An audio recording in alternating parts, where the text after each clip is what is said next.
It only took a few words to decide a man's fate. Inside a Texas courtroom, the air was heavy. No one moved, no one spoke. The jury had reached a verdict, and as the foreperson stood, the room seemed to freeze in time. Uriah Lee Ure Jr. looked straight ahead, waiting for the words that would shape the rest of his life. When they finally came, the silence was deafening. We, the jury, find the defendant guilty.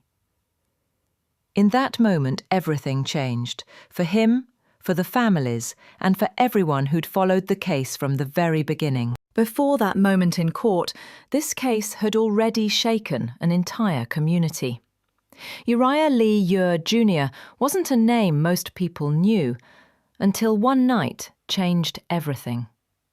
According to investigators, what began as a simple argument spiraled into something far worse. By the time police arrived, one person was gone, and another was claiming it was all a misunderstanding. But the evidence told a different story.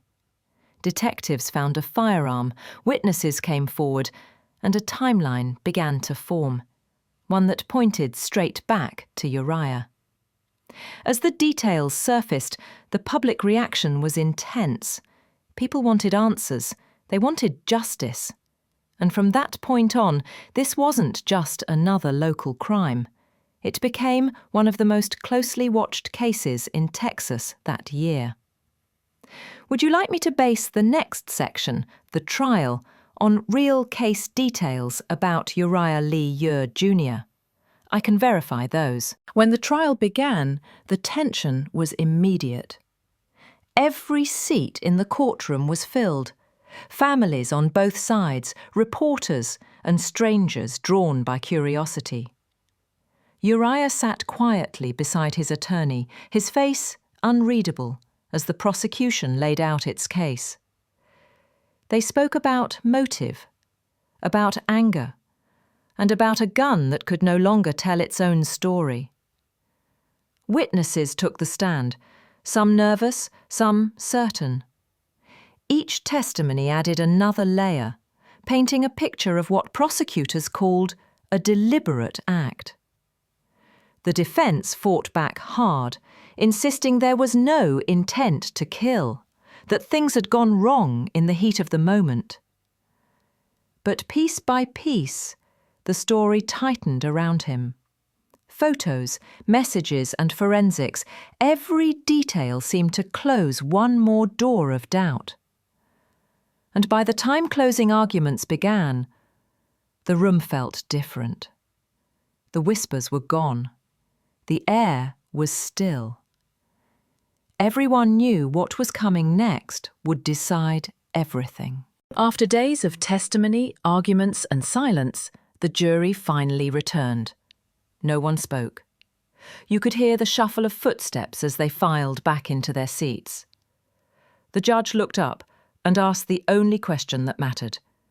"Have you reached a verdict?" A single voice answered. "Yes, we have." The courtroom froze. Even the hum of the air conditioner seemed to fade away. Uriah sat still, his eyes locked on the floor in front of him. The foreperson stood, holding the folded verdict form like it weighed 1,000 pounds. And then, those words. "We, the jury, find the defendant, Uriah Lee Ure Jr., guilty of capital murder." For a moment, no one breathed. Somewhere behind him, a quiet sob broke the silence. The judge thanked the jury for their service, but the words barely registered. Because in that room, everyone knew. A life had just changed forever. The room stayed silent as the jurors were dismissed. Only the sound of the judge's voice filled the air now. Calm, steady, final. He looked directly at Uriah and spoke the words that would define the rest of his life. "You have been found guilty of capital murder. It is the order of this court that you serve life in prison." No reaction. No outburst. Just a stillness that settled over everything. The deputies stepped forward, standing quietly at his side as the paperwork was read. Uriah nodded once, almost as if he already knew this moment was coming.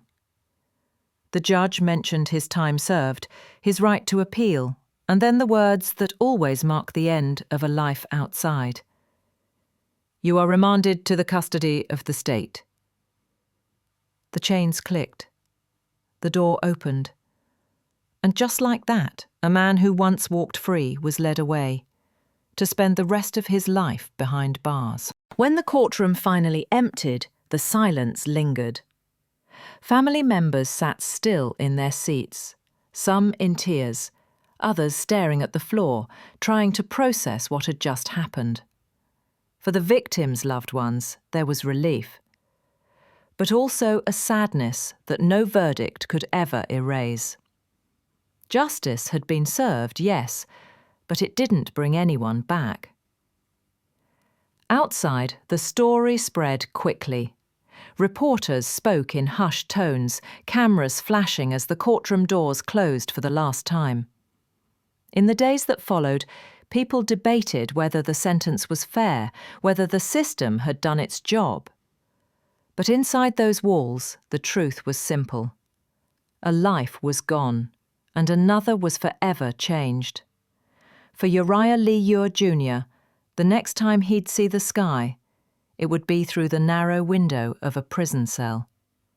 And for everyone who witnessed that verdict, the echo of those words, guilty of capital murder, would stay with them long after the gavel fell.